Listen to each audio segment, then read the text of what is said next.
27장까지의 핵심 내용에 대해서 우리가 말씀을 계속 나누고 있습니다. 지난 시간에는 메시아이심을 밝히신 예수님이 11장 28절로부터 30절을 보면은 메시아 되셔서 초대하시는 것을 볼 수가 있습니다. 나는 마음이 온유하고 겸손하니.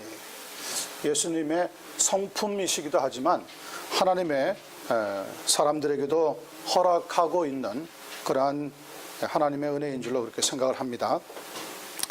자, 그리고 네 번째 보시면은 메시아의 기적의 사건이 나옵니다. 오병이어. 그리고 다섯 번째도 칠병이어 이렇게 부르는데, 떡 5개와 물고기 2마리로 5,000명을 먹이시고 남은 조각을 12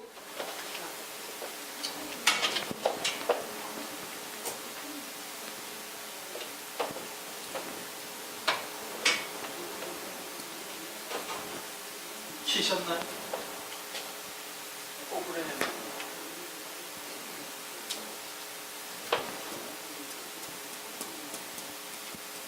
열두 바구니에 거두셨다 이런 말씀이 나오고, 또 5번 보시면은 칠병이어 떡 7개와 작은 물고기 2마리를 가지고 4,000명을 먹이시고 남은 조각을 7 광주리에 먹이셨다 이렇게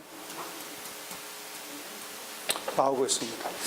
둘 다 영어 성경에 보면 바스킷으로 되어 있으니까 큰 차이가 없을 것 같아 보이는데, 그런데 바구니와 광주리는 조금 다릅니다.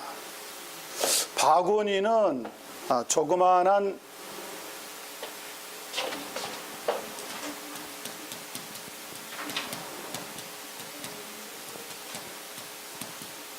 작은 물품을 가지고 다닐 수 있는 휴대용 주머니 정도 혹은 작은 바스킷 정도에 불과하다고 하면은, 광주리라고 하는 것은 상당히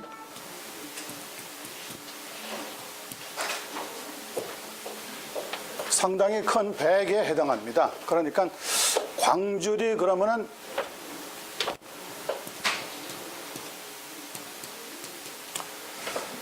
바스킷이라고 하기보다는 자루라고 보는 것이 훨씬 더 쉽습니다. 자루.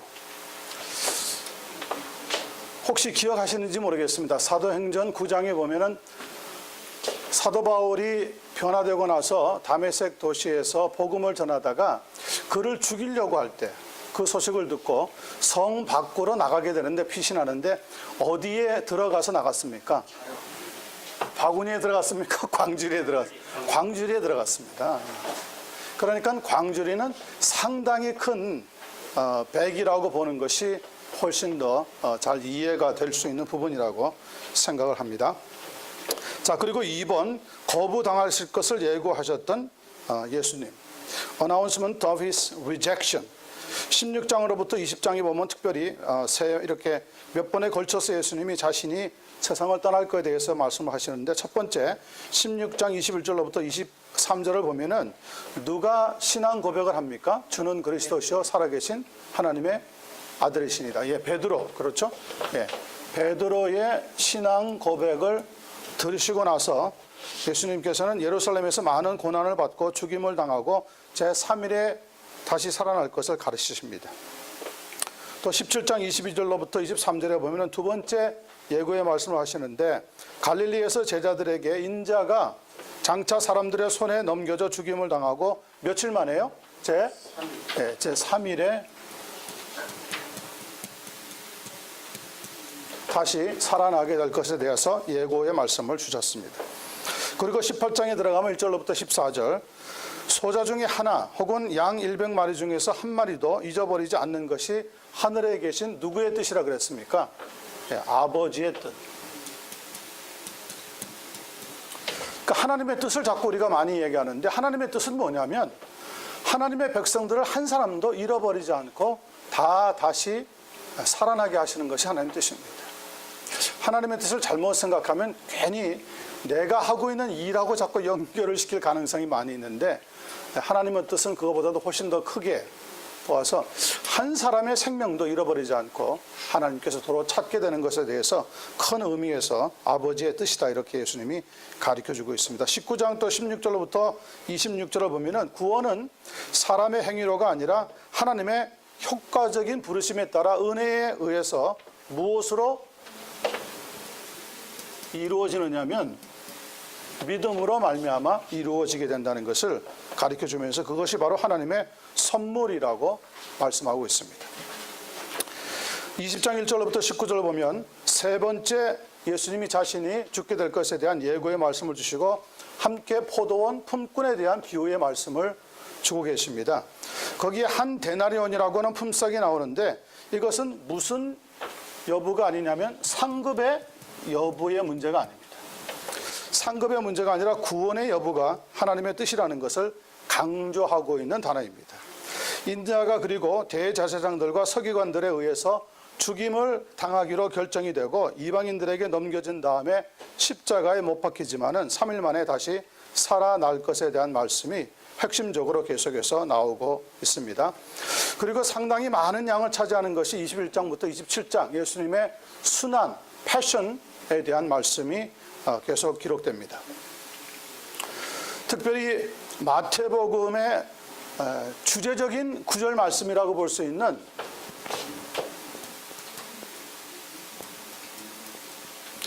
21장 9절 말씀을 보면은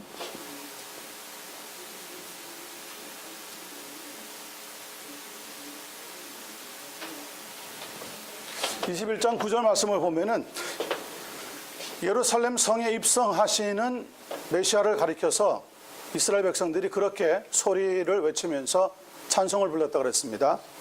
호산나 다윗의 자손이여 찬송하리로다. 주의 이름으로 오시는 이여 가장 높은 곳에서는 호산나 하더라. 거기에 무엇이 강조가 되고 있습니까? 메시아가 누구의 자손으로 온다고요? 다윗의 자손, 다윗의 자손.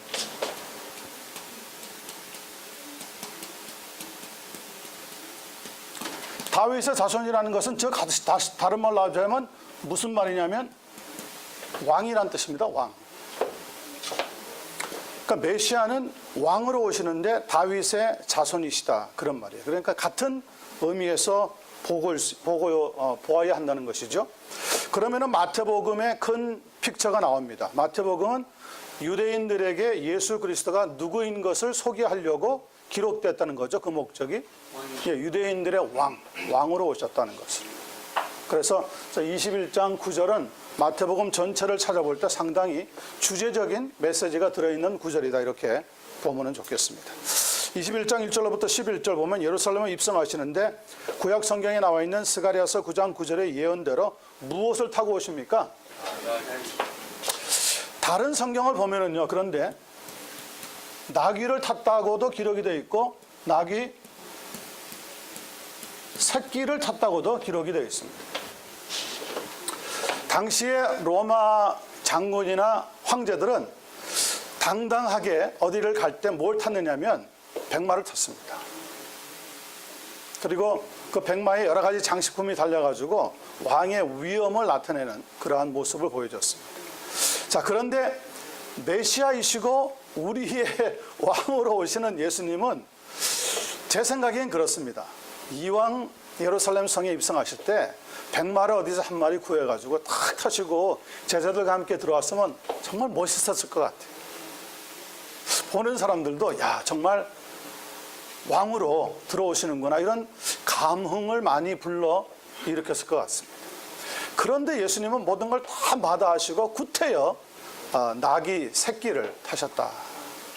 왜 그랬을까요? 오늘 말로 하자면 교회 예배 드리러 오는데 벤츠를 타고 오면 폼나잖아요. BMW를 탁 타고 오면 얼마나 멋있습니까? 그런데 예수님은 만약에 오늘 이 본문에 있는 말씀대로 하자면 교회에 오실 때 뭘 타고 왔느냐고 보냐면 조그마한 혼다 시빅 같은 거, 혹은 기아에서 나와 있는 옵티마 같은 거, 이런 작은 차를 타고 오셨다, 그런 의미라고요. 그럴 때 과연 사람들이 느낌이 어땠을까? 느낌이 벤츠를 타고 말이죠, 탁 양복을 입고 폼나게 걸어 들어오는 사람하고 조그마한 차를 타고 말이에요,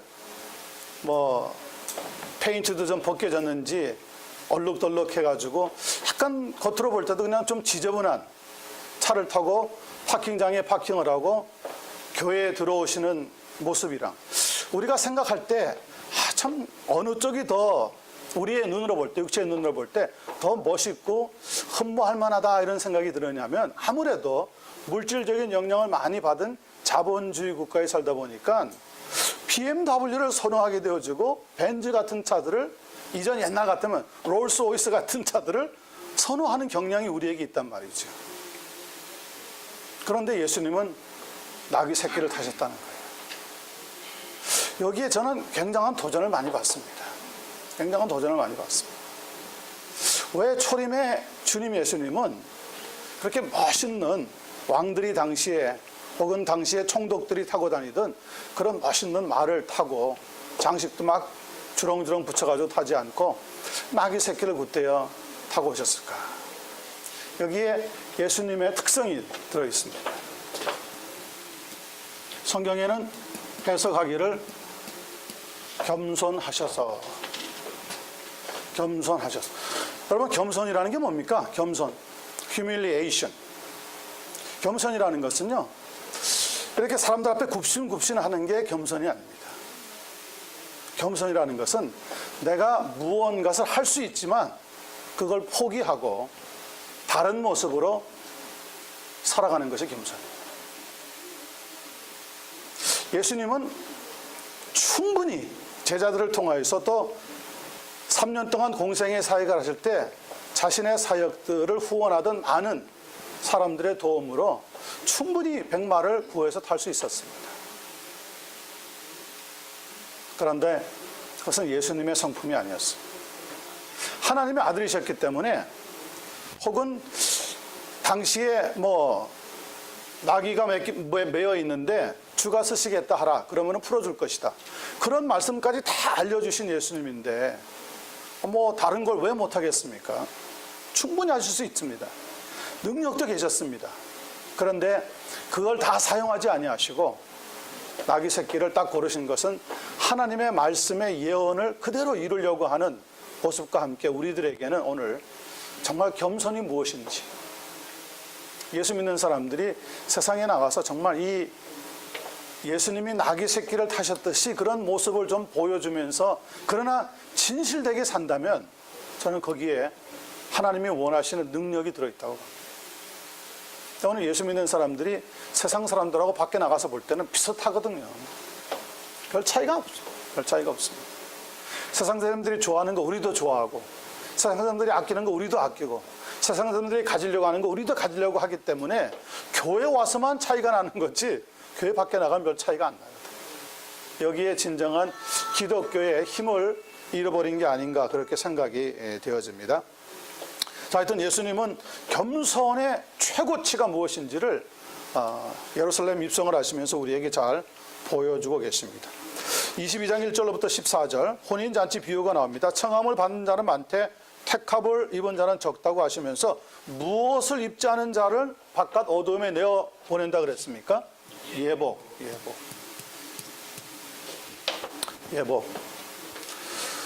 캘리포니아는 날씨가 좋으니까 교회 오실 때 그냥 간편하게들 오실 수 있지만은 이 성경을 가만히 읽다 보면은 하나님의 나라와 예복과의 관계가 상당히 깊이 있습니다. 예복. 목회자들이 요즘은 노타이 바람에 어떤 사람은 이 재킷도 입지 않고 정말 강단에 서가지고 예배를 인도하는 분들이 간혹 가다가 보면은 나오는데 저는 그런 면에서 좀 생각을 해봐야 된다고 생각합니다.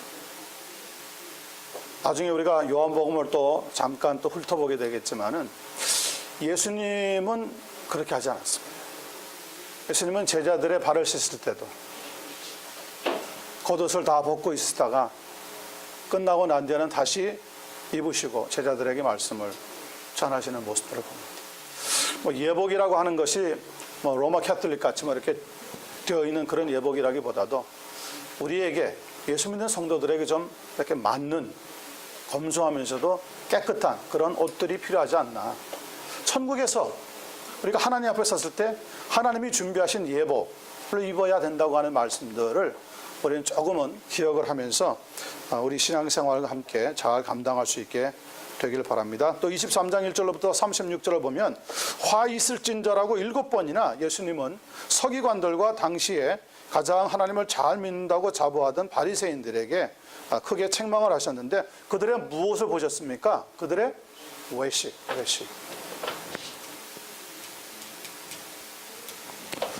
겉과 속이 다른 게 외식이죠. 입술로는 분명히 믿는다고 하는데 나타나는 행동은 아닐 때 우리는 외식, 히포크리시라고 하는 책망을 7번이나 들었습니다. 예수님이 좀처럼 화를 낸 적이 별로 없습니다. 그런데 이 바리새인들을 향하여서만큼은 7번이나 책망을 하셨더라. 우리의 신앙생활을 잘 좀 돌아봐야 할 때인 것 같습니다.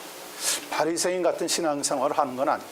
교회 가서만 잘 믿는 것 같이 하고 그 이상은 전혀 우리의 신앙이나 고백과는 다르게 산다면은 우리는 외식하는 일을 현대의 바리새인들처럼 할 수밖에 없다는 것을 크게 우리는 경고의 말씀으로 생각해 봐야 합니다. 24장 3절로부터 44절 재난에 대한 경고의 말씀을 주십니다.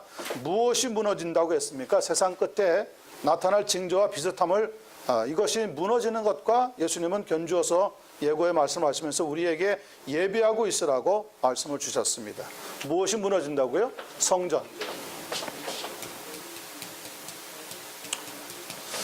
유대인들은 성전에 대한 자부심이 우리가 생각하는 것 상상 이상입니다. 성전에 자기네들의 생명이 다 걸려 있습니다. 그래서 성명을 사수하는 데는 자기네들의 생명도 걸고 싸움을 했습니다. 그런데 성전이 무너졌어요. 유대인들로서는 큰 충격이 찾아온 겁니다. 이해가 안 되는 겁니다. 아니 어떻게 하나님을 섬기는 집이 이방인들에게 하나님 믿지 않는 군대에 의해서 무너뜨림을 당할 수가 있느냐. 충격이었습니다. 예수님이 이 말씀을 제자들에게 들려주실 때 제자들도 다 그 당시에는 이해를 하지 못했습니다. 성전이 무너진다? 그게 말이 되느냐. 그런데 오늘 우리가 있는 교회도 여러분 제가 지난 시간인가 한번 말씀을 드렸던 것 같아요. 미국도요 앞으로 40년에서 50년 길게 봐가지고 50년쯤 되면은 기독교 인구보다 무슬림 인구가 훨씬 더 많아질 가능성이 있다는 보고가 나왔어요. 유럽은 벌써 2040년 되면은요 개신교가 거의 교회들이 문을 닫는 데입니다. 그러니까 복음적으로 예수님의 말씀에 대해서 진정한 고백을 하고 거듭나고 성령의 체험이 있고 이런 개신교 교인들은 이제 2040년 앞으로 한 27년 남은 거죠. 유럽 대륙에서 찾아보기 힘들 거라고 합니다. 참 안타까운 현실이 오늘 우리의 눈앞에 다가오고 있습니다. 교회가 설마 무너지랴. 건물로 지은 교회는 진정한 교회가 아닙니다. 오늘 너무 교회에다가 치장을 많이 하고 거기에다가 그냥 돈을 너무 많이 투자하는 것은 저는 비성경적이라고 봅니다. 그 차라리 많은 헌금을 가지고 진짜 하나님이 원하시는 선교 사역에 힘을 쓰는 것 대단히 중요한 일이라고 믿습니다. 그래서 저는 이 얄라 선교 훈련원이 좀 그런 일들을 감당할 수 있었으면 좋겠습니다. 평신도 지도자들이 많이 모이셔서 정말 진정한 교회가 무엇인가, 교회의 본질이 무엇인가, 교회가 무엇을 해야 되는가 등등에 대해서 같이 고민하고 기도하고 하나님이 원하시는 방향으로 나가려고 애를 쓸 때 이민원 보람이 있는 거고 예수님을 믿는 자부심이 생기는 거고 우리의 신앙에 대한 확신도 들어진다고 생각을 합니다. 다섯 번째, 25장 1절로부터 46절 세 가지 천국의 비유의 말씀을 예수님이 들려주십니다. 1절로부터 13절을 보면 열천의 비유가 나오고요. 또 14절로부터 30절을 보면 달란트의 비유가 나오고요. 여기서는 마지막에 31절에서 46절 양과 염소의 비유가 각각 나오고 있습니다. 열처녀의 비유는 성령에 대한 교훈이 들어있습니다. 또 달란트의 비유는 거기에서 나오는 달란트의 비유는 상급에 대한 교훈이 들어있습니다. 그리고 마지막 양과 염소의 비유에서는 최후의 심판에 대한 교훈이 각각 들어있습니다. 그래서 이 비유의 말씀은 지난 시간에도 제가 잠깐 언급을 해드렸지만 한 비유에서는 교훈 한 가지만 찾아야 됩니다. 두 가지를 찾으면 안 됩니다. 그러면은 하나님 말씀을 잘 못 이해하게 되어집니다. 한 교훈을 찾아내야 됩니다. 그 교훈을 중심으로 해서 예수님이 비유의 말씀을 제자들에게 주고 있다는 것을 기억하면 좋겠습니다. 26장 14절로부터 16절 그리고 47절로부터 50절을 보면은 가롯 유다의 배반이 나옵니다. 12제자였던 예수님의 사도들로 부름받았던 그들 중에서 가룟인, 가룟은 성이 아니라 지역입니다. 가룟이라고 하는 동네 출신의 유다입니다. 입을 맞춤으로써 예수님을 은 30에다가 팔아 넘겼더라. 은 30. 일곱 번째 십자가의 처형 27장 27절로부터 56절이죠. 예수님은 어디에서 공개적으로 문책을 받느냐면 먼저는 유대인들의 공회였던 산헤드린 공회에서 먼저 재판을 받았습니다. 그 재판을 받으면서 예수님이 하나님을 참담하게 만든 자라 그래서 사형에 처해야 된다고 하는 언도를 받았습니다. 그러나 유대인들에게는 사람을 죽일 수 있는 권한이 당시는 없었습니다. 그래서 누구에게 끌고 갔냐면 빌라도라고 하는 총독에게 끌어갔습니다.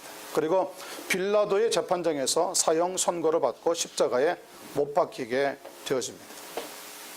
자, 5번 보시면 마태복음 28장 핵심 내용이 나옵니다. 신약 성경의 첫 번째 책인 마태복음은 모두 28장으로 구성되어 있고요. 왕의 출현, 그러니까 일명이 살펴보았습니다. 왕의 거부, 왕의 부활로 나누어집니다. 제3부에 해당하는 마지막 장 28장에서는 가장 중요한 단어가 3일 만에라고 하는 단어입니다. 3일 만에. Within 3 days.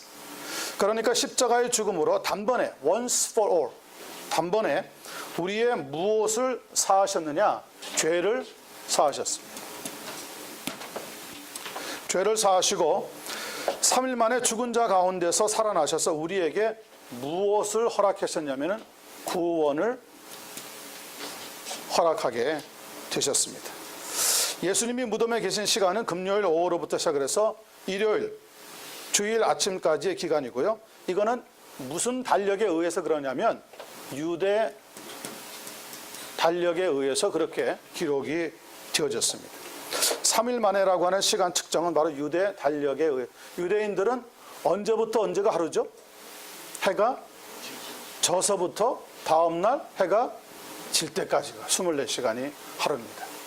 그래서 예수님이 십자가상에서 죽고 나서 그냥 두어도 되는데 무엇을 지키기 위해서 빨리 십자가상에서 내렸냐면 유대인들이 지키는 안식일을 지키기 위해서 그리했다. 이렇게 성경에 기록이 되어 있습니다. 28장 1절로부터 20절입니다. 마지막 부분이죠. 왕의 부활. 예수님의 부활 사건은 사복음서에 모두 기록되어 있는 아주 중요한 사건입니다. 첫 번째 아이위트니스가 있습니다. 목격자들이 있습니다. 그 중에 첫 번째 사람은 막달라 마리아입니다. 유대인들의 당시는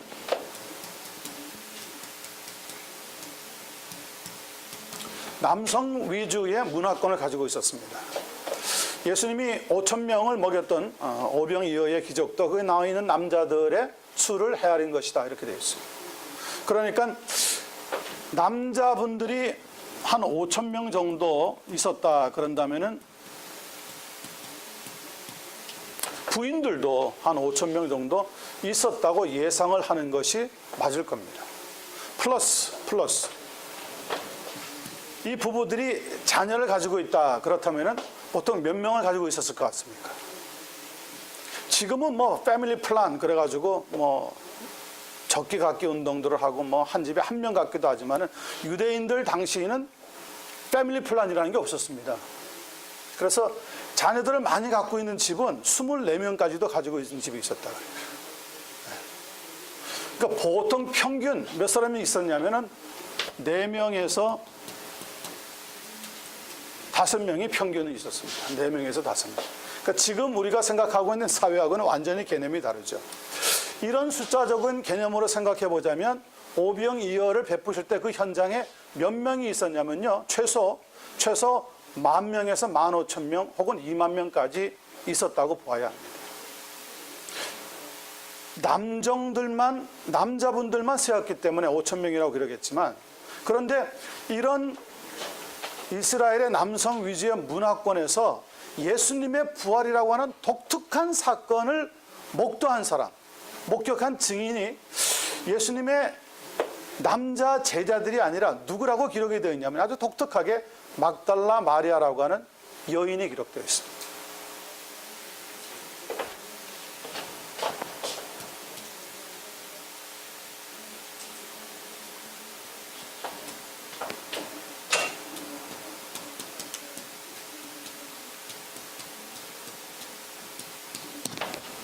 마리아라고 하는 이름은 상당히 많이 나오지만은 이 막달라 마리아라고 하는 사람은 좀 독특한 사람입니다. 막달라는 이름이 아니고 지명이고요. 막달라 마리아는 무엇이 들어가지고 고생을 하다가 예수님을 통해서 깨끗이 치료함을 받았습니까? 7 귀신이 들어가지고 7 귀신이 들었더니 깨끗하게 예수님으로부터 고침을 받았습니다. 예수님의 기적의 사건의 특징은 뭐라 그랬죠? 뭐가 없다 그랬습니까? 치유받고 나면 재발이 없었습니다. 막달라 마리아는 재발이 없었습니다. 7 귀신이 완전히 나가고 온전히 깨끗한 사람으로서 예수님을 섬겼던 이 여인이 처음으로 부활을 목격을 했습니다. 상당히 충격적인 사건이죠. 기독교는 굉장히 충격적인 사건들이 많이 있습니다. 우리가 생각하는 것 이상으로 놀라운 일들이 막 일어났던 것을, 그러니 처음에는 기독교를 받아들이는 데 있어서 많은 사람들이 주저했을 것이 틀림이 없습니다. 그 당시의 문화와는 정말로 이렇게 대치가 되는 하나님의 기적의 사건과 말씀들로만 기록되어 있는 것을 생각해 보아야 합니다. 두 번째, 예수님의 제자들이 앞서서 또 다른 여인들이 등장합니다. 야고보라고 하는 사람과 요셉의 어머니였던 또 역시 마리아, 그리고 예수님의 모친이었던 마리아의 여동생 살로메. 이 여인들은 예수님을 무덤에 안치할 때 그 앞에서 보고 있었던 사람들입니다. 그리고 주일날 아침 일찍 일어나서 벌써 무덤에 달려가서 예수님의 시신을 정리하려고 하면서 예수님의 부활의 목격을 증거하게 되는 귀한 사명을 얻게 되어집니다. 요한나, 또 세베대의 아들네 어머니, 그리고 글로바의 아내였던 마리아, 모두 합치면 여인들이 한 6명에서 12명 정도는 되었을 것 같습니다. 자, 그리고 나서 세 번째 그룹은 예수님의 제자들입니다. 베드로와 요한, 그리고 9명의 다른 제자. 고린도전서 15장 5절로부터 8절에 올 것 같으면은 도마와 500의 형제, 야고보, 모든 제자들, 나중에 만삭되어서 태어나지 못했던 것 같은 사도 바울도 그 예수님의 부활을 목격했다, 이렇게 기록이 되어 있습니다. 자, 두 번째, 목격자, 진정한 목격자가 있었는데 비해서 false witness가 있었습니다. 거짓 증인하는 목격자들. 첫 번째는 경비병들입니다. 28장 11절에 보면은 무덤을 지키고 있던 대제사장에게 속해 있던 누구들입니까? 하인들입니다. 하인들이 예수님의 부활을 살짝 보는데 천사가 나타났을 때 혼비백산하여서 기절해 있다가 깨워서 성에 들어가서 대제사장들에게 알렸더라. 성경은 그렇게 기록해 나왔습니다. 로마 군인들과 대제사장의 하속들이라고 했습니다. 두 번째, 이런 일을 보고 나서 유대 장로들의 계략 문제가 나옵니다. 대제사장들이 장로들과 함께 모여서 의논하고 나서 돈을 많이 주어서 군인들을 어떻게 했습니까? 매수했습니다. 매수. 현대 자본주의에서 우리의 삶의 중심은 물질에 있습니다. 그게 자본주의의 특징입니다. 물질이 삶의 중심입니다. 그래서 우리 미국에서 쉽게 우스갯소리를 하는 말이 뭐냐면 money talks. 돈이 말한다는 거야. 돈이 말. 진리가 말하는 게 아니라 돈이 말한다는 거야. 돈 가지고 안다는 게 없다는 거죠. 그런데 그 문제는 지금만이 아니라 예수님의 부활 사건을 놓고도 이 돈의 문제가 결부되어 있습니다. 그래서 로마 경비병들이 돈을 받고 유대 장로들에게, 대제사장들에게 매수가 되어가지고 자기네들이 보았던, 목격했던 진짜 증인들이면서도 이제 거짓 증인으로 나타나게 되는 일들이 꾸며지고 있습니다. 세 번째 보면 로마 군인들의 허위 증인이 나옵니다. 28장 14절에서 15절. 돈을 받았던 군인들이 나가서 제자들이 밤에 와서 시체를 뭐 해갔다고 허위로 소문을 냈습니까?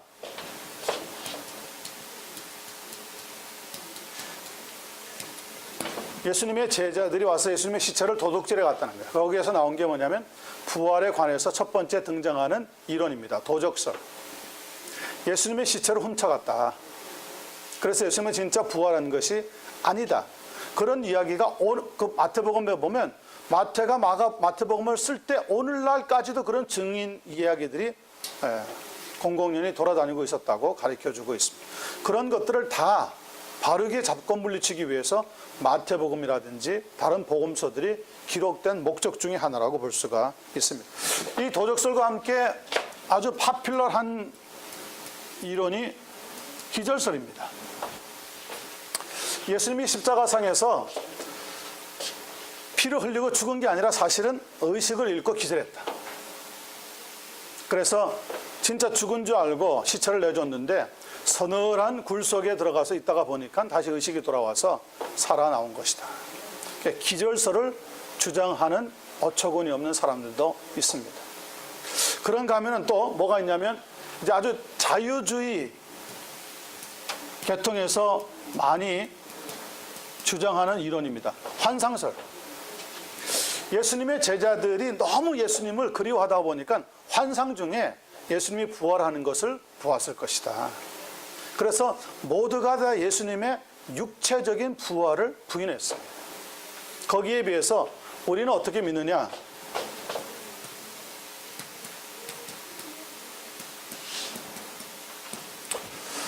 예수님의 부활을 증명하려면 제일 먼저 등장하는 게 뭐냐면 빈 무덤설입니다. Empty tomb. 예수님의 무덤이 비었다는 거예요. 왜 비었느냐? 여기에 대한 해석부터 설명을 해야 부활에 대해서 우리가 증명을 할 수가 있습니다. 모든 종교의 창시자들은 다 무덤이 있습니다. 그런데 우리 주님만큼은 무덤이 없습니다. 빈 무덤으로 남아 있습니다. 이거는 자유주의 진영이든 예수를 믿지 않는 사람들이든지 유대인들인지 다 증명하는 이야기입니다. 중요한 것은 왜 비었느냐는 것. 확실하게 성경은 뭐라고 증명하느냐면 예수님이 죽어서 무덤에 계시다가 말씀하신 대로 3일 만에 다시 부활해서 나왔기 때문에 그렇다. 그래서 우리는 무덤에 찾아가서 경배하고 뭐 이런 일들이 없습니다. 왜냐하면 그 무덤은 비어 있습니다. 약삭빠른 유대인들 상술은 그런데 그 이스라엘을 성지라고 저는 그 성지순례라고 하는 말을 아주 질색으로 싫어하는 사람이에요. 성지는 무슨 성지입니까? 예? 뭐 성지론 뭐가 남아있어야 성지지. 예수님이 이전에 살고 숨쉬고 사히 가셨다고 해서 성지가 될 수는 없습니다. 그래서 이 성지 순례 한다고 하는 사람들이 막 많은 돈을 들여가지고 가서 여기가 예수님의 무덤입니다. 그러면 그냥 그 자리에서 막 통곡을 하고 우는 사람도 있다 그래요. 참 어리석은 일이죠. 문제는 뭡니까? 다른 가이드를 받으면 또 다른 데 데려가서 여기가 예수님의 무덤입니다. 예수님의 무덤이 자그마치 7개가 있답니다. 그러니까 누가 데려가느냐에 따라서 다른 데 가서 우는 바보짓이죠. 어리석은 짓이죠. 우리는 예수님이 하신 말씀을 잘 기억해야 됩니다. 산 자를 왜 죽은 자 가운데서 찾느냐. 빈 무덤이 왜 우리에게 공개되겠습니까? 예수님이 지금 살아계시다는 거죠. 하나님 우편에 지금도 우리를 위해서 중재 기도하고 있다는 것을 우리가 믿어야 되기 때문에 바로 그런 거죠. 그래서 이 4가지 이론 중에서 우리는 빈 무덤설을 확실히 믿는다고 하는 것을 말씀을 드리고 싶습니다. 두 번째, 부활의 주님 28장 18절에 보면 예수님 초림의 재림은 초라하게 왔지만은 더 이상 부활 뒤에는 초라한 목자의 모습이 아니고 아버지께서 자기에게 하늘과 땅의 모든 권세를 주셨다고 하면서 무엇과 무엇이 되셨다고 했습니까? 주와 그리스도가 되셨느니라. 주와 그리스도가 되셨느니라. 예수님은 그래서 우리에게 주와 그리스도가 되신 분입니다. 주라고 하는 것은 Lord, Curious죠. 우리의 삶의 주인이라는 거예요. 우리의 삶의 모든 키를 가지고 있는 분이라는 거죠. 그리스도라고 하는 것은 하나님이 우리를 구원하시기 위해서 보내주신 약속하신 메시아라는 겁니다. 예수만. 그래서 예수 그리스도에 대한 확신을 우리가 부활의 주님으로 믿고 나가야 되겠습니다. 마지막 28장 19절에서 20절을 보면은 마지막 명령이 나옵니다. 예수님께서 제자를 삼기 위해서 주셨던 말씀이죠. 너희는 첫 번째 뭐라고 했습니까? 너희는 첫째 가서, 두 번째는요 뭘 주고요? 세례를 주고, 아버지와 아들과 성령의 이름으로 세례를 주고, 마지막에는요 내가 분부한 모든 것을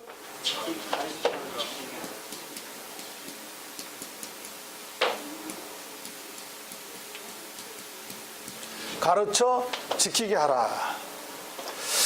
자, 우리는 이 28장 19절에서 20절에 있는 말씀을 잘 생각해 봐야 됩니다. A번, 제자를 삼기 위해서 너희는 먼저 가서, 두 번째 세례를 주고, 세 번째 분부한 모든 것을 가르쳐 지키게 하라. 성령으로 예수님은 세상 끝날까지 함께 하실 것을 약속하고 있습니다. 자, 이 단어들을 보면서 제가 생각하는 겁니다. 가장 중요한 단어가 무엇인가? 예수님의 이 땅에 계실 동안에 주셨던 최후의 말씀, 우리가 Great Commission이라고 부르는 교회에 주신 대위임 명령의 핵심이 무엇이냐? 핵심. 가서 세례를 주고 가르쳐 지키게 하기 전에 나오는 대명제가 뭡니까? 뭐를 삼기 위해서요? 네, 제자를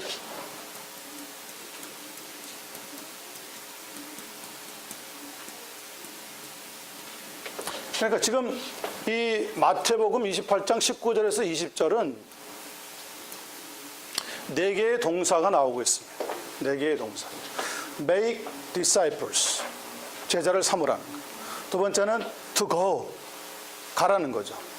세 번째는 to baptize, 세례를 주라는 겁니다.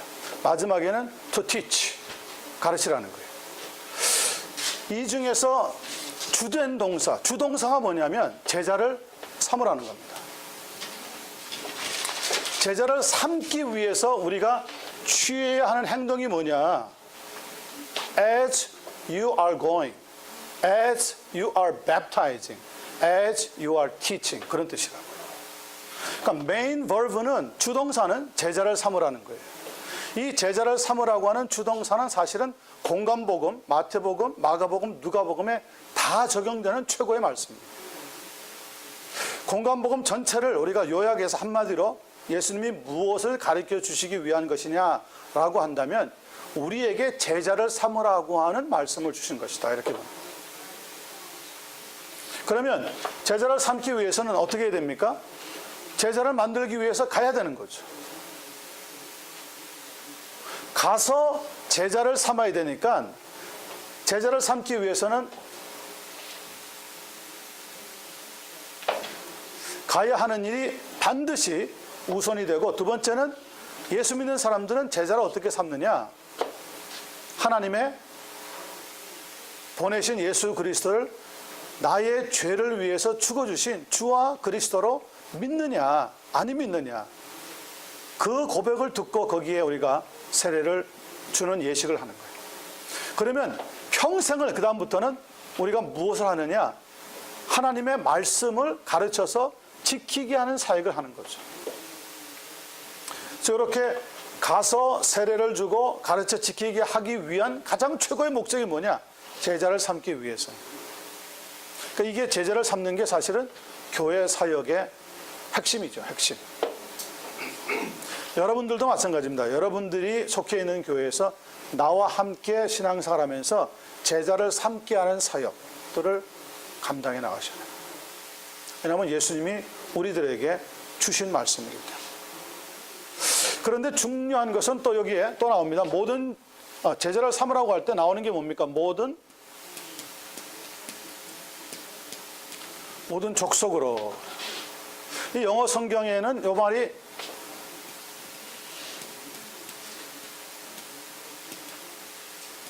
all all nations라고 되어 있습니다. 잘못 번역하면 나라 개념, 국가 개념으로 받아들이기 쉽습니다. 그런데 국가 개념이 아닙니다. 이거는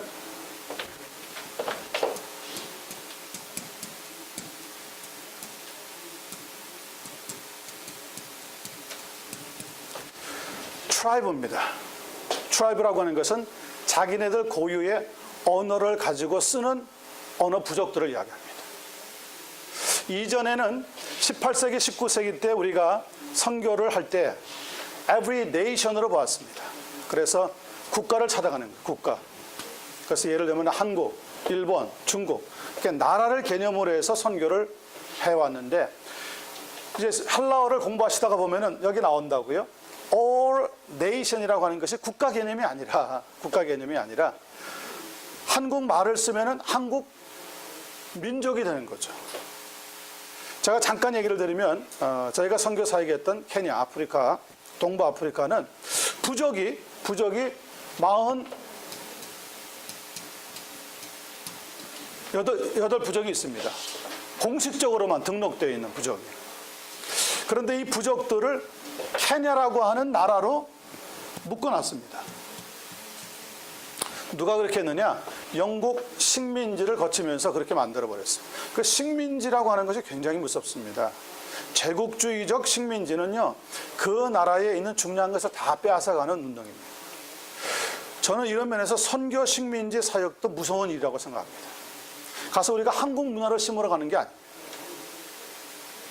서양 18세기, 19세기, 20세기 초까지 보면은 서양 선교사님들이 자기네 나라의 문화를 심었습니다.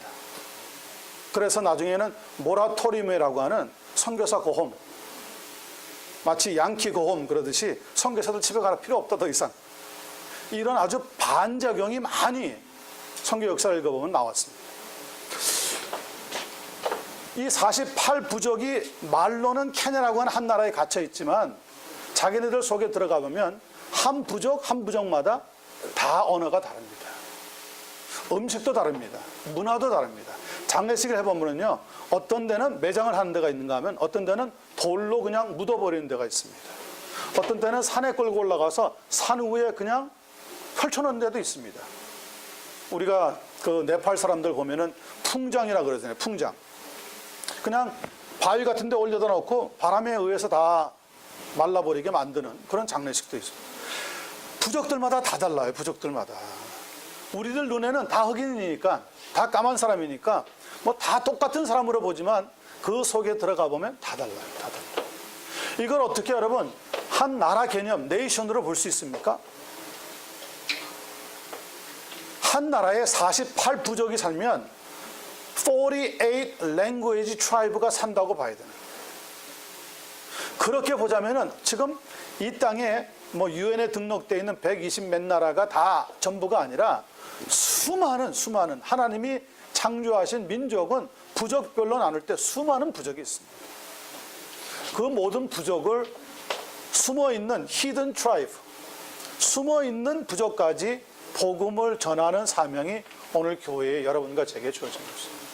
그러니까 몇 나라를 지금 우리가 선교하고 있느냐가 중요한 건 아니고, 그거는 서양 문물, 서양 문화의 영향을 받아서 그렇게 하고, 성경에서 보자면 자기네들의 고유의 언어를 가지고 문화를 가지고 사는 한 부족에게 복음을 전해야 되는 사명이 있다는 것을 예수님은 제자들에게 가르쳐 주신 겁니다. 그래서 28장 19절과 20절은 가장 중요한 말씀이라고 생각됩니다.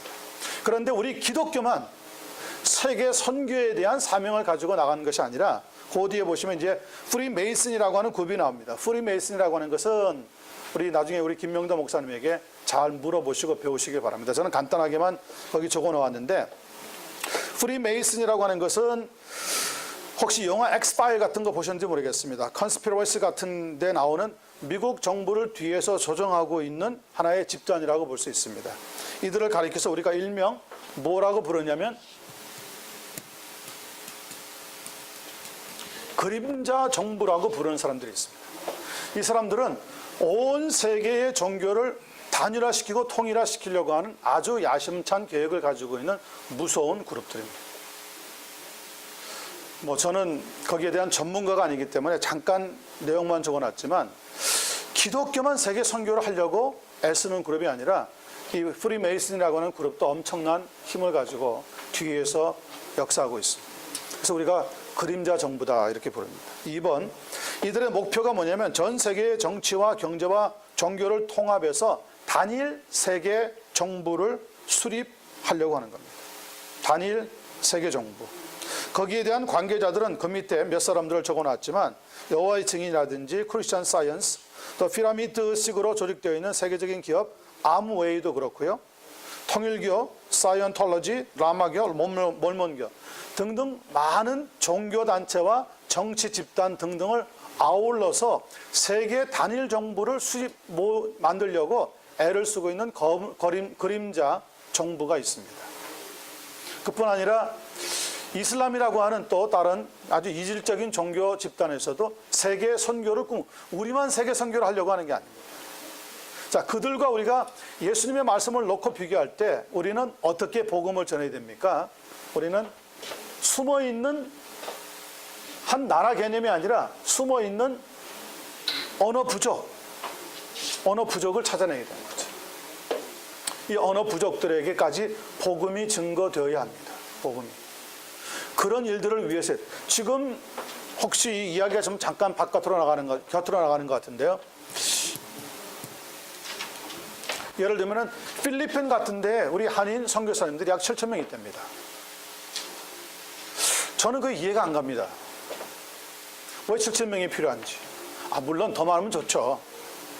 근데 그렇게 이야기하기에는 자, 한국 선교사님들이 미주 한 500명 포함해가지고 한 2만 1,000명에서 한 2만 2,000명 나갔다 그럽니다. 그리고 세계 제2의 선교사 수출했다고 큰 소리들 치고 자랑을 하는데 저는 참 어떤 면에서 보면은요, 어이가 없는 일들이 많아요. 선교 쪽의 관계에서 일을 하다 보면은 자, 필리핀 한 나라에만 7,000명의 선교사들이 있는데 그러면 한 2만 2,000명에서 다른 데 있는 사람은 14,000명밖에 더 됩니까? 3분의 1이 사실은 한 나라에 있다는 얘기라고요. 한 나라 개념이 아니라니까요. 수많은 지금 언어 종족들이 있단 말이에요.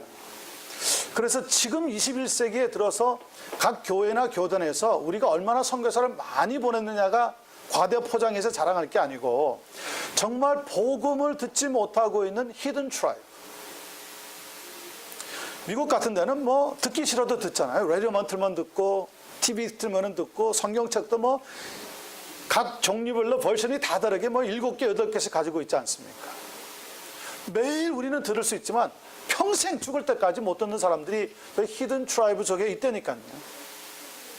그렇다면 예수님의 말씀이 모든 족속을 제자로 삼으라고 얘기를 하셨다면, 그리고 그 말씀이 우리에게 주신 분명한 명령의 말씀이라면 한 나라에 7,000명이 있어야 된다는 것은 엄청난 영적인 손해죠. 근데 왜 그렇게? 저는 잘 모릅니다. 저는 한국 교단에서 어떤 방법으로 어떤 전략을 가지고 그렇게 많이 내보내는지 모르겠어요. 한국은 제가 볼 때는 좀 그런 면에서 많이 이 선교 전략을 새롭게 만들어야 되지 않나 싶어요. 그것도 필리핀은 도시에 많이 모여요. 네, 도시 선교, 그거는 뭐 현대의 추세이기 때문에 많이 모일 수도 있다고는 생각하지만, 그러나 한 나라에 7,000명이 있다고 하는 것은 선교 인력 면에서 볼 때는 얼마나 손해입니까? 저 7,000명 중에 한 100명만 남고 6,900명을 다른 나라로 만약에 보낸다면 사실은 상당히 에펙티브하게 효과적인 면에서 사역을 할 수 있는 거라고요. 그래서 저는 중복되는 곳에 선교사를 파송하는 일은 어리석은 일이니까 하지 말자. 선교사 재배치 운동이 일어나야 제대로 된 선교 사역이 있지 않겠느냐 이렇게 생각을 해요. 왜냐하면 우리만이 세계 선교하려고 하는 게 아니라 프리메이슨도 세계 정부를 하나로 만들려고 그러고 이슬람 같은 것도 전 세계를 이슬람화하자고 하는 세계 전략을 나름대로 가지고 있다니까요. 이런 세력들과 부딪히는데 우리는 어리석게 한 나라에 7,000명을 딱 보내면서, 여러분 한 선교사를 보내면 후원금이 얼마입니까? 경제적으로도요. 우리 여기 우리 얄라 선교센터에서 훈련을 해서 보내가지고 러시아라든지 저 중국 같은데 농장도 사고 뭐 거기에다 선교원도 짓고 하는 그런 프로젝트 하나 건설하는데 수만 불에서 수십만 불 들어간다니까요. 그런데 7,000명 정도가 7,000명 정도는 거의 정확한 게 아니라 대충 그렇답니다. 대충. 그러면 필리핀 한 나라에 지금 선교하려고 얼마나 많은 막대한 돈이 우리 성도님들이 그냥 조금씩 조금씩 모아서 헌금 낸 것들이 저기 막 들어가고 있다는 건데, 물론 저는 저렇게 해서라도 한 생명이라도 구하면 천하보다 귀하다고 하셨으니까 예수님의 말씀대로 어떤 아름다운 열매가 맺어지겠지만, 그러나 다른 곳에 아직 히든 트라이브가 되어 있는 곳에 복음을 듣지 못하는 사람들을 생각할 때는 저렇게 해가지고는 바람직한 것이 아니다라고 하는 안타까움이 계속 생기고 있는 거죠. 그 물론 생각해보면 성교를 빙자한 그 자녀 교육에도 이쪽에 연관이 없을까요? 그럴 수 있죠. 우리 특별히 한국 선교사님들은 이 자녀 교육에 목을 매는 분들인데, 저는 히든 트라이브에 들어가서는 사는 것도 힘들지만 자녀 교육도 힘들겠죠. 이제 그런 것들은 선교 단체라든지 선교 파송하는 교단들을 해서 전략을 세워서 선교사님들은 사회 가더라도 자녀들은 어떻게 할 수 있는 어떤 교육적인 전략을 만들어야 되는 거죠. 그냥 무턱대고 그냥 사명이니까 애들 데리고 무조건 들어가라, 가서 죽어라. 제가 볼 때는 그거는 효과적인 선교 방법은 아닌 것 같아요. 그래서 지혜롭게 하셔야 되는 거죠. 그렇지만은 하여튼 한 나라에 저렇게 많은 인력을 보낸다는 것은 제가 볼 때는 좀 낭비다, 이렇게 생각이 되어집니다. 두 번째 마가복음 들어갑니다. 배경, 이제부터는 약간 빨리 누가복음까지 끝내겠습니다. 신약 성경의 두 번째 복음서인 마가복음은 무슨 복음으로 알려져 있습니까?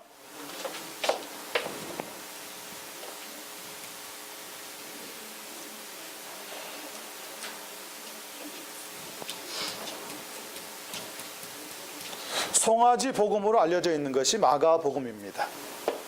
참고로 말씀드리자면 마태복음은 사자의 복음, 누가복음은 인자의 복음, 그리고 요한복음은 독수리의 복음이라고 별명이 붙어 있다고 이미 말씀을 드렸습니다. 마가복음은 장을 거듭할수록 예수 그리스도를 끊임없이 활동적으로 일하시는 사랑이 많은, 연민이 넘치고 순종하는 종으로서 묘사하면서 그분의 생애를 두 가지로 초점을 만들어서 설명합니다. 첫 번째는 봉사, 두 번째는 희생. 이 두 가지의 특징이 송아지, 소를 통해서도 우리가 찾아볼 수 있는 것처럼 예수님의 사역이 바로 그렇게 했다는 것을 우리에게 가르쳐 줍니다. 그런 점에서 예수님의 설교는 대부분 생략이 되었고요. 그분이 행하신 사역에 대해서 잘 기록되어 있는 특징이 마가복음에 나옵니다. 마태복음의 수신자가 유대인들이었다면 마가복음의 수신자는 로마인들이고요. 기록 연대는 확실하지 않지만 예루살렘 성전의 파괴에 대한 예언이 있는 것으로 보아가지고, 그러나 예언이 성취가 되었는지에 대한 여부는 기록이 되어 있지 않기 때문에 우리는 AD 70년 이전으로 추정을 합니다. 베드로의 순교가 AD 약 64년에 일어났다면 그것과 관련시켜 볼 때 AD 60년에서 70년 사이에 로마에서 기록이 되어서 로마인들에게 보낸 것으로 보여집니다.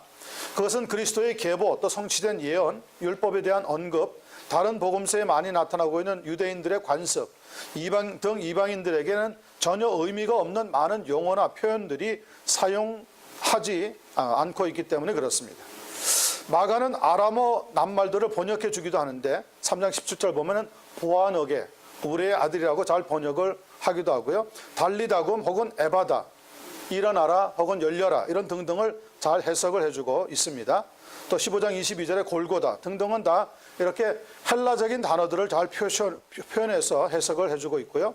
헬라 표현을 쓸 수 있는 곳에서도 4장 21절, 또 5장 9절, 6장 27절, 12장 14절 같은 거 보면 레틴어로서 표현을 특별히 해주고 있습니다. 그런 것들을 볼 때 로마인들에게 보낸 것으로 보는 것이 전통적인 견해라고 생각을 합니다. 내용 분해는 준비의 기간 1장 1절로부터 13절에서 끝날 때까지 약 8개 정도로 분류를 해서 내용 분해를 할 수가 있습니다. 3번 보겠습니다. 저자인 마가가 누구냐? 마가는 12장 12절에 살펴보면은 마가의 모친 마리아가 있었는데 예루살렘에 신자들이 모임을 가질 수 있었던 상당히 큰 집을 소유하고 있었던, 나름대로 부를 가지고 있었던 사람으로 보입니다. 특별히 계집종 로데죠. 베드로의 음성을 확인하고 들어가서 알려주었던 계집종 로데가 베드로의 음성을 알고 있었던 것으로 미뤄보아서 베드로가 그 집에 자주 갔다는 것도 분명합니다. 마가는 또 누구의 생질이었냐면 바울의 동력자였던 바울을 이끌어줬던 선임자로 보이는 바나바의 생질이었습니다. 골로새서 4장 10절에 나와 있습니다. 마가를 그리스도에게로 그러나 실질적으로 인도한 것은 베드로였을 것으로 생각을 합니다. 베드로전서 5장 13절에 보면 베드로는 마가를 가리켜서 내 아들 마가라고 직접적인 표현을 해주고 있습니다. 따라서 마가복음에 사도적인 권위가 있는 것은 이렇게 베드로와 밀접한 관계가 있기 때문입니다. 마가복음 14장 51절에서 52절에 보면 겟세마네에서 벗은 몸으로 달아나고 있는 한 청년이 언급이 됩니다. 교회 전통적인 견해로 볼 때 이 청년이 아마 마가가 아니었나 이렇게 생각을 합니다. 바나바와 바울이 예루살렘을 떠나서 안디옥으로 갔을 때 마가를 데리고 갔고요. 사도행전 12장 25절에 보면 제1차 선교 여행을 할 때 마가가 바나바와 바울과 함께 동행을 했습니다. 그런데 마가는 도중에 무슨 일이 있었는지 정확하게 기록은 나와 있지 않지만 바울과 바나바를 떠나서 예루살렘으로 돌아갔다고 사도행전 13장 5절로부터 13절에 기록하고 있습니다. 그 다음에 제2차 선교 여행을 떠나게 될 때 바나바가 마가를 데리고 가자고 합니다. 특별히 바나바에게는 마가가 자신의 조카 생질이었기 때문에 아마 기회를 한 번 더 주자고 했던 것 같습니다. 그러나 바울은 성품이 강직한 사람이기 때문에 한 번 떠난 사람이 어떻게 다시 새롭게 사역을 할 수 있겠느냐 아마 이런 견해를 가지고 있었던 것 같아요. 그래서 성경에 보면 바울과 바나바가 아주 격렬하게 말로 서로 안 된다, 된다. 한 번만 더 기회를 주자. 이거는 그렇게 한 번 더 주고 안 주고 하는 성질의 것이 아니다. 이렇게 아마 강렬하게 논쟁을 벌이다가 결국은 데려가지 않는 것으로 결정이 나지면서 바나바는 바울과 갈라집니다. 어떤 분들은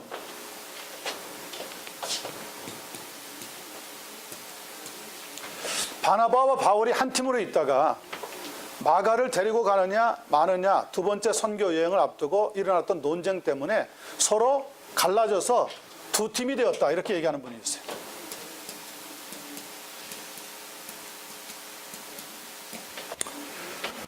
한 팀이 있다가 두 팀으로 되었다. 그래서 선교가 발전한 게 아니냐 이렇게 좀 해석하는 분들도 있는데 저는 그렇지 않은 것 같습니다. 왜냐하면은 이 사건을 기회로 해가지고 바울의 선교 사역은 계속해서 기록이 되어져 나가는데 바나바에 대한 기록은 더 이상 나오지 않습니다. 바나바는 마가를 데리고 어디로 가버렸습니까? 성경에 보면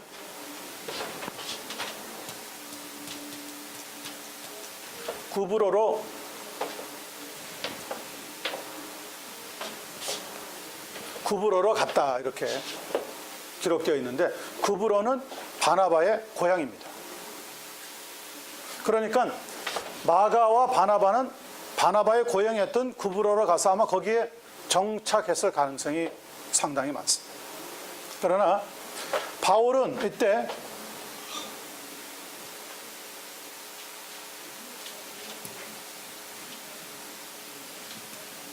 이게 왜 지워지죠? 저걸 놨구나.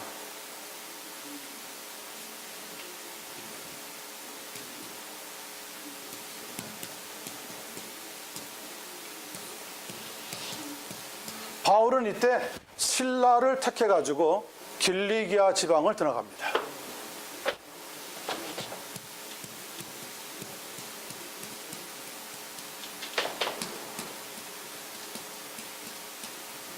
길리기아 지방을 다녀가면서 그 다음에 소아시아로 들어갑니다. 소아시아에 들어가서 여기에서 그 유명한 무엇을 보느냐면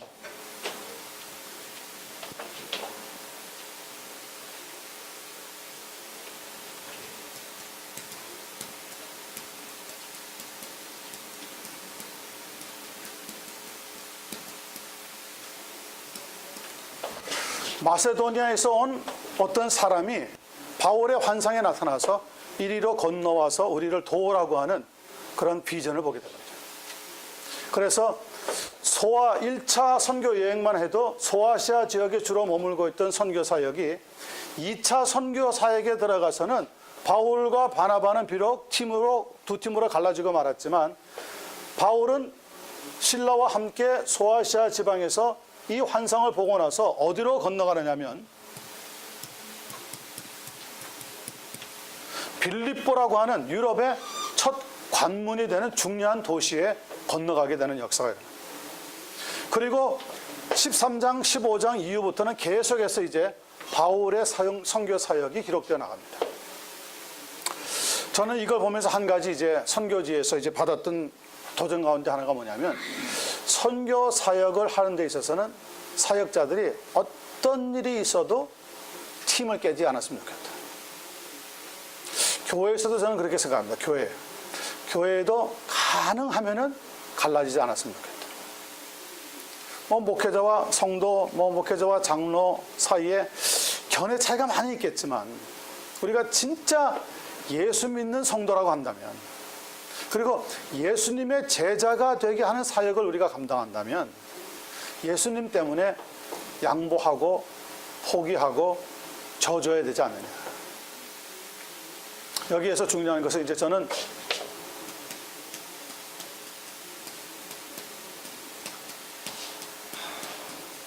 본질과 비본질의 문제입니다. 본질의 문제라 그러면 우리는 정말 생명을 걸고 싸워야 됩니다. 그러나 비본질의 문제라면 그거 가지고 그렇게 싸우지 말자. 비본질의 문제를 가지고 우리가 피 터지게 싸우면 본질의 문제를 해결하지 못한다. 근데 우리는 어떤 경향을 좀 가지고 있느냐면요, 나하고 의견이 다르면 틀린 사람이에요. 잘못된 사람이에요. 아니, 회의를 하다가도, 교회를 섬기다가도 나하고 다른 의견을 가지고 있는 사람이 있을 수 있잖아요. 그런데 그것을 수용하는 훈련을 받아본 적이 없는 거거든요. 나하고 다르면 일단 잘못된 사람, 틀린 사람으로 이렇게 라인을 긋는 거에 우리가 익숙하다고요.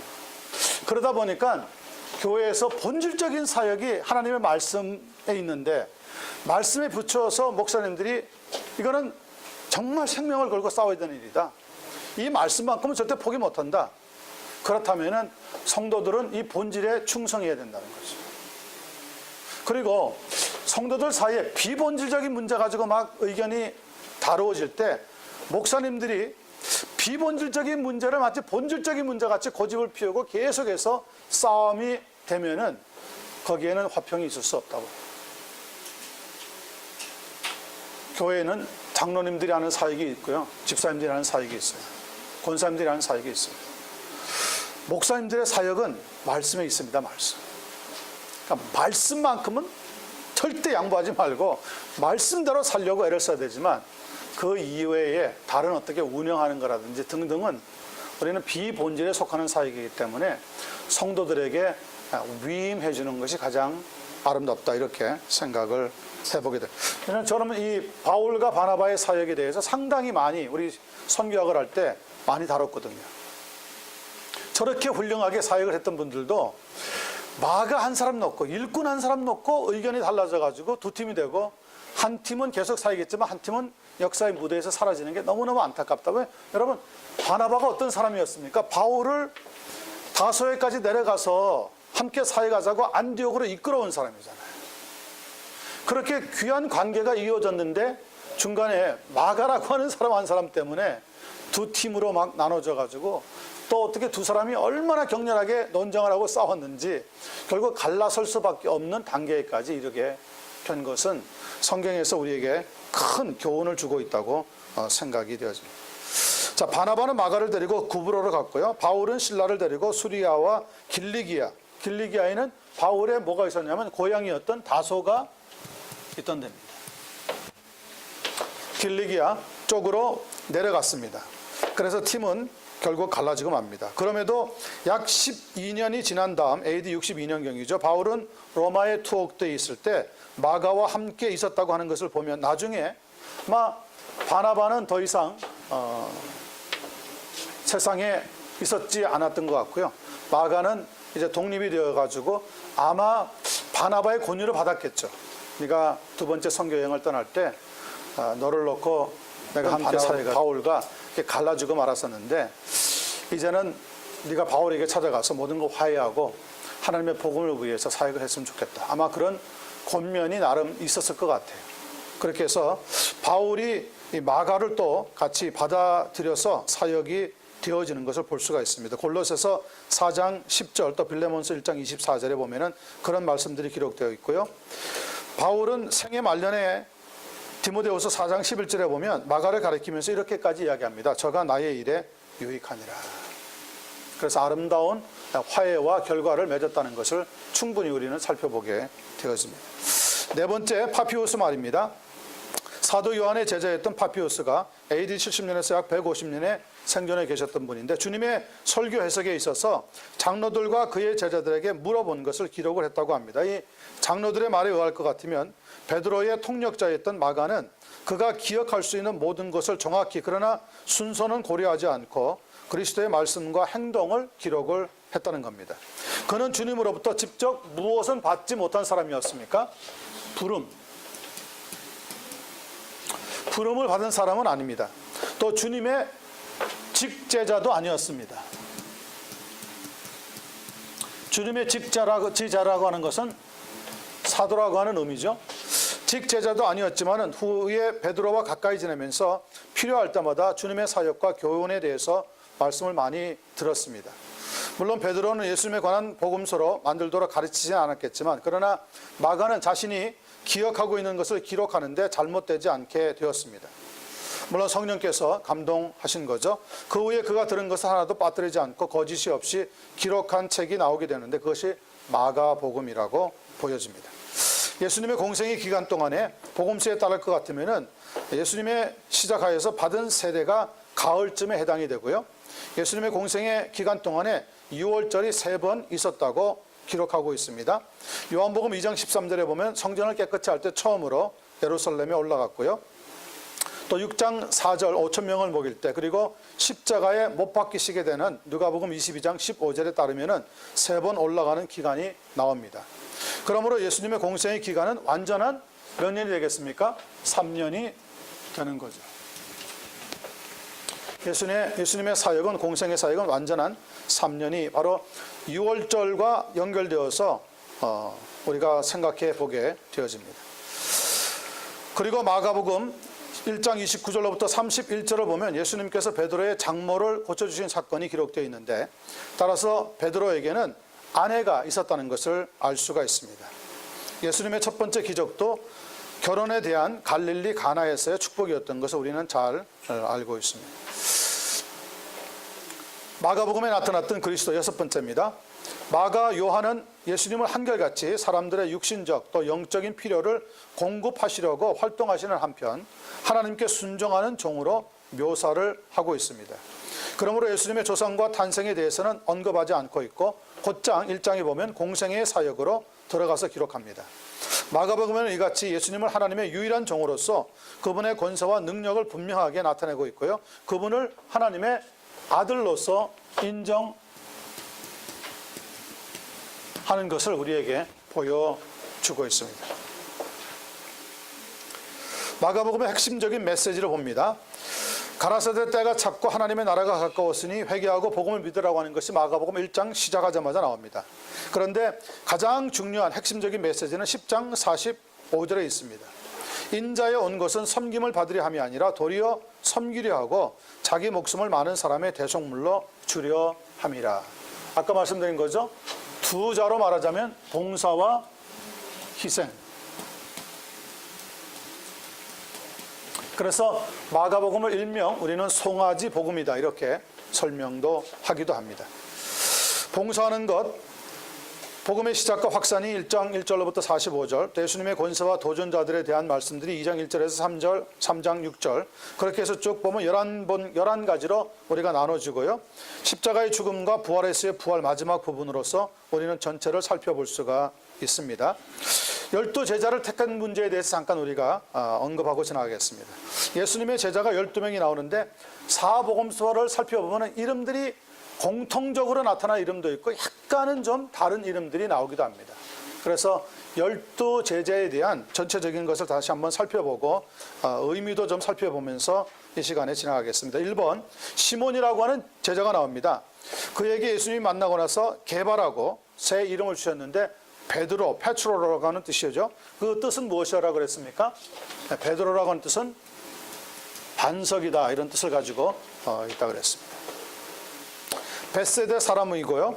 가버나움으로 이주를 한 사람입니다. 그래서 가버나움에 있는 갈릴리 호수에서 그는 고기를 잡는 어부로 삶을 살아가고 있었습니다. 안드레는 이 시몬 베드로의 동생이고요. 형을 예수님에게 인도한 사람으로 소개가 됩니다. 안드레라고 하는 것은 남자답다 이런 뜻입니다.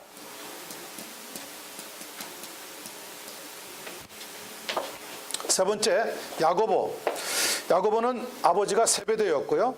그의 형은 요한이고요. 12사도 중에서 이 야고보는 44년경에 가장 먼저 순교를 한 사람입니다.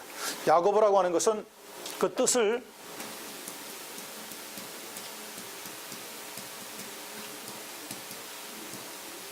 발꿈치 혹은 발꿈치를 잡는다 이런 뜻을 가지고 있는 야곱이라고 하는 이름과 같은 뜻입니다. 요한 네 번째죠. 야고보의 동생이고 형과 함께 보아너게라고 하는 별명을 예수님에게 받았습니다.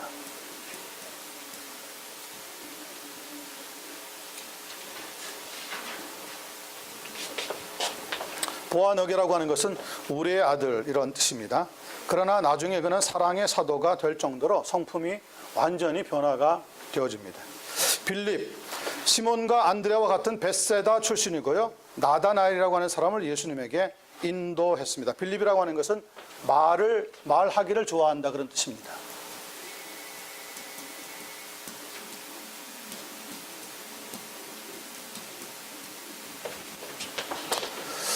다섯 번째 나오는 사람이 바돌로메인데 아마 요한복음에 의할 것 같으면 나다나엘이라고 하는 이름과 동일한 것 같습니다. 나다나엘은 하나님의 선물, gift of God이라고 하는 뜻이고요. 랍비 출신으로 알려져 있습니다. 바돌로메라고 했기 때문에 바라고 하는 것은 누구누구의 아들이다 그런 뜻이죠. 그래서 돌메의 아들이라고 하는 뜻을 가지고 있습니다. 일곱 번째는 디두모 도마입니다. 성격이 즉흥적이고 생각이 깊어서 회의적이기도 하지만 한때는 예수님의 부활을 의심하다가 예수님의 부활을 만나고 나서 그 입에서 나의 하나님이여 나의 주님이라고 하는 고백까지 했습니다. 도마라고 하는 것은 그 뜻이 뭡니까? 도마?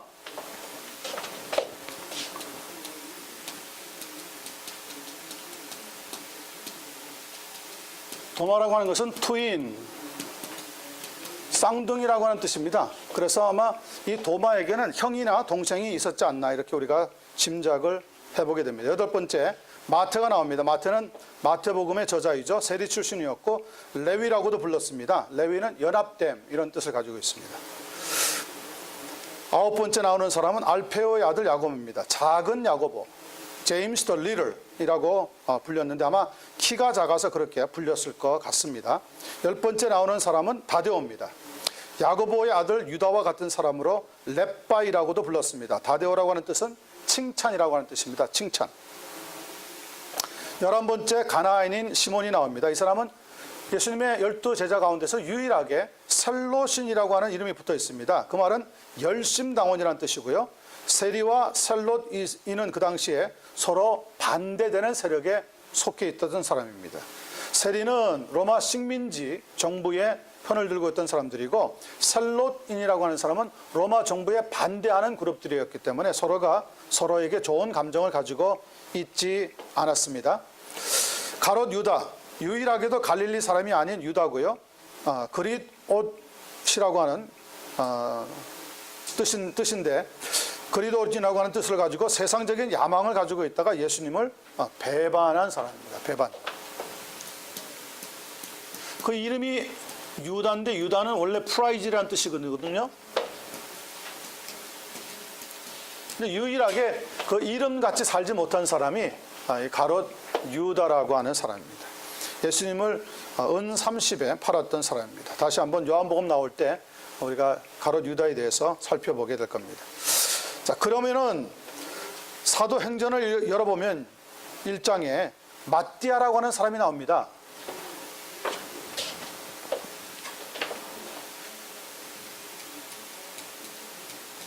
열두 사도가 가롯 유다가 죽고 나서 11사람이 되었을 때 베드로가 일어나서 뭐라고 얘기하냐면, 한 사람이 우리에게 빠졌는데 이 한 사람은 우리가 너 충당해서 12사람으로 세우자.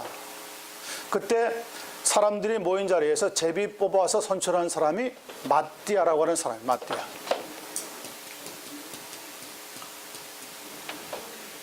자, 중요한 것은 마띠아가 12번째 사도가 되기는 그 그룹에서 되었지만 성경에서 마띠아를 사도로 보고 있느냐. 성경에서. 사도가 되는 특징은 몇 가지가 있다 그랬죠? 첫째, 예수님이 직접 부름을 받았어야 됩니다. 두 번째,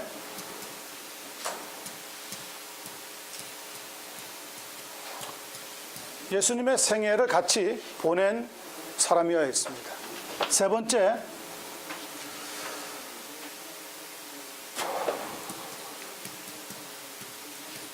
예수님의 부활을 목격해 있어야 됐습니다. 네 번째,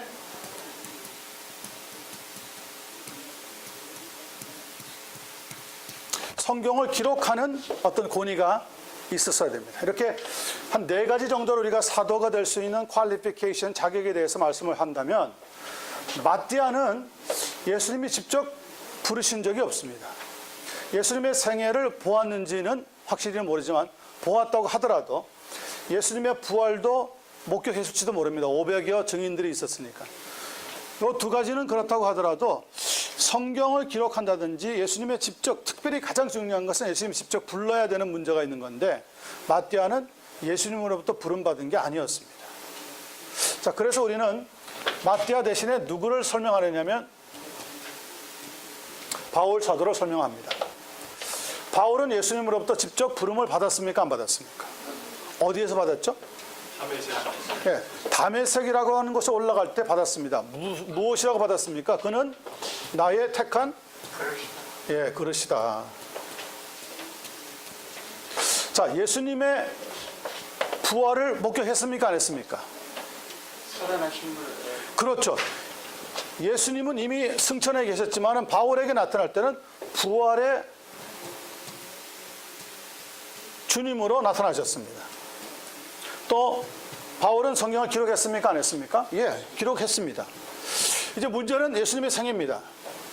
예수님의 생애를 같이 보낸 적이 있느냐? 바울은 직접적으로는 육체적으로 한 적은 없습니다. 그죠? 그런데 갈라디아서를 읽어볼 것 같으면 갈라디아서 1장에 바울이 예수님으로부터 택한 그릇이라고 하는 부름을 받고 나서 혈육과 의논하지 않고 어디에 내려갔습니까?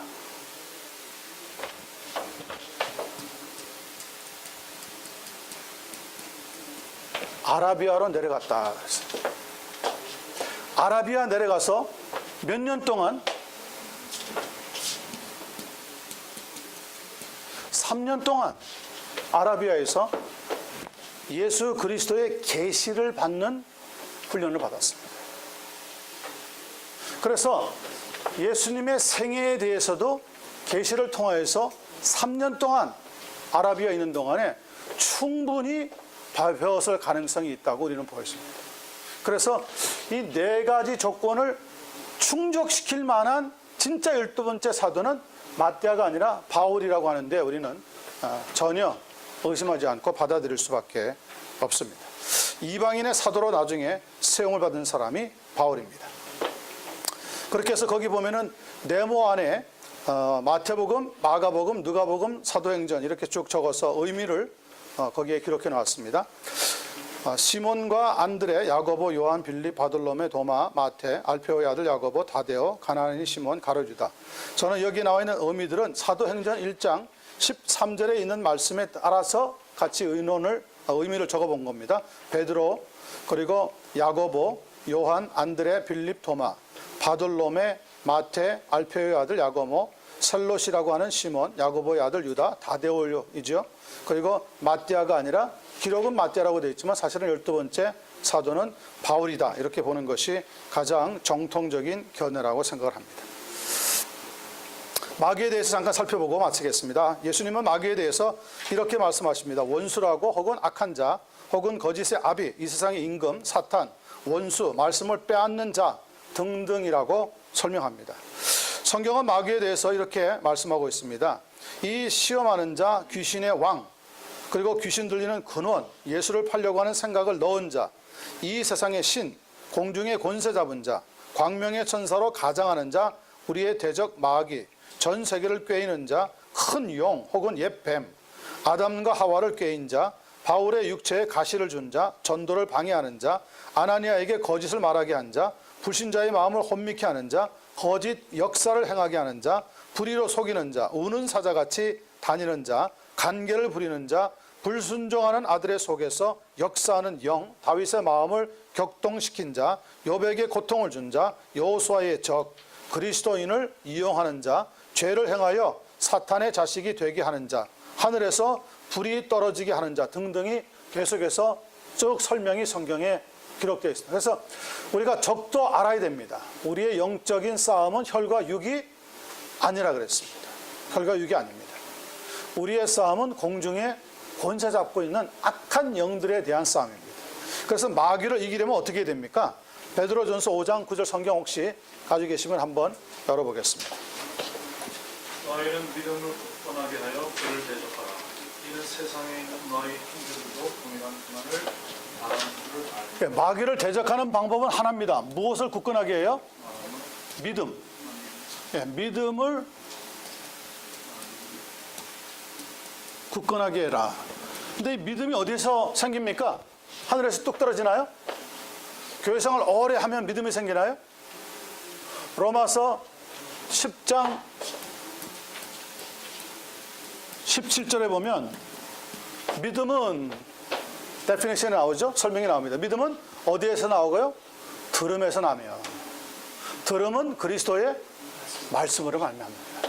그러니까 하나님의 말씀을 제외하고는 그 어떤 믿음도 생길 수가 없다는 거죠. 진짜 영적인 믿음, 성도들이 마귀와 굳건하게 대적할 수 있는 믿음은 하나님의 말씀을 듣고 말씀을 배우고 말씀 속에 굳게 설 때 되는 것이지, 교회생활 오래 했다고 뭐 기도 열심히 하는 권사님이라고 생기는 건 아니라는 거죠. 마귀가 그렇게 호락호락하게 우리에게 손을 들고 도망가고 그러지 않습니다. 마귀는 하나님의 말씀을 붙잡고 있는 자 앞에 도망치는 겁니다. 달아나는 겁니다. 우리는 믿음을 굳게 하는 방법으로서 하나님 말씀 속에 들어가야 됩니다. 그런 말이 있죠? 하나님 말씀은 자기 나이만큼 읽어야 된다. 제가 만약에 한 50 한 서너 됐다 그러면 제대로 된 신앙생활을 하려면 성경을 적어도 내 나이 한 50 서너, 50 한 7, 8번까지는 읽어야 그래도 기본적으로 신앙생활을 감당할 수 있는 한 사람 한 사람이 된다. 이런 이야기가 있습니다. 그런 말씀들을 우리가 잘 기억하면서 하나님의 말씀만이, 예수 그리스도의 복음만이 우리에게 믿음을 주고 우리는 그 안에서 굳건하게 무장할 수 있다는 것을 배우면서 하나님 앞에 신앙생활을 감당해 드리면 좋겠습니다. 다음 시간에 오셔서 누가복음, 요한복음 끝내고 우리는 사도행전 들어가도록 그렇게 하겠습니다. 기도하겠습니다. 귀하신 주님 감사합니다. 오늘도 함께 하나님의 말씀을 다루면서 우리에게 주고 있는 예수 그리스도의 그 사역에 대해서, 공생애의 삶에 대해서 깊이 묵상해 봅니다. 우리가 예수 믿은 지 상당한 시간이 흘러갔지만 아직도 말씀 위에 굳건하게 서지 못하고 세상에 휘둘릴 때가 많이 있는데, 이번 기회를 통하여서 우리가 예수 그리스도의 그 복음을, 십자가의 복음을 꽉 붙잡는 하나님의 종들로 구별하게 하여 주시고, 우리는 또 그 말씀대로 살려고 복음의 증인으로 삶을 살아갈 수 있도록 축복해 주시옵소서. 특별히 저희가 몸담고 있는 이 얄라 선교 훈련은 하나님의 특별한 권능의 역사가 임하게 하여 주시고 이 훈련원을 붙잡고 운영하는 모든 이사장들과 또 이사들과 또 우리 회장 또 우리 성도님에게 또 이 학교를 위해서 특별한 사명을 가지고 수고하고 있는 우리 김명도 목사님에게 영육 간의 강건한 은혜를 주셔서 마귀의 세력을 대적할 수 있는 이 기관이 되게 하시고 우리 모두가 될 수 있도록 은혜 위에 은혜를 더하여 주시옵소서. 예수 그리스도의 이름으로 기도드리옵나이다. 아멘.